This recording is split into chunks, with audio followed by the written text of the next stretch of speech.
In today's video, I'm going to teach you how to insert a horizontal line in Microsoft Word. If you want a fast and simple way to separate sections in your document, adding a horizontal line is a great option. It can make your page look cleaner, more organized, and easier to read. The good news is that Microsoft Word has a very quick shortcut for doing this, and once you learn it, you can use it anytime in just a few seconds. To insert a horizontal line, start by placing your cursor on an empty line in your Word document.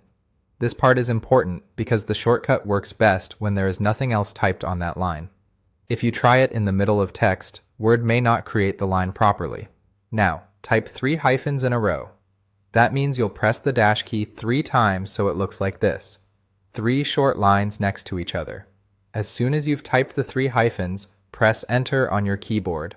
The moment you press Enter, Word will automatically convert those hyphens into a full horizontal line across the page. This is one of Word's built-in auto-formatting features, so the line appears instantly without needing to open any menus or toolbars.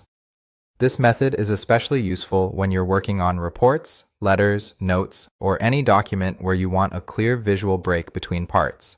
It saves time and gives your document a neat professional touch with almost no effort. If the line doesn't appear right away, make sure you typed exactly 3 hyphens on a blank line and then pressed Enter.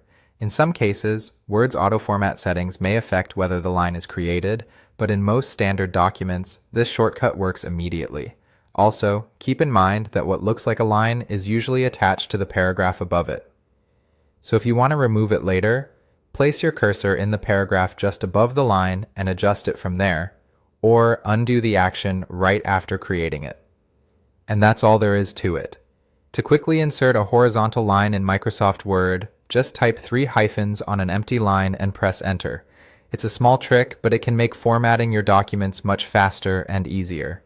Thanks for watching, and I'll see you in the next video.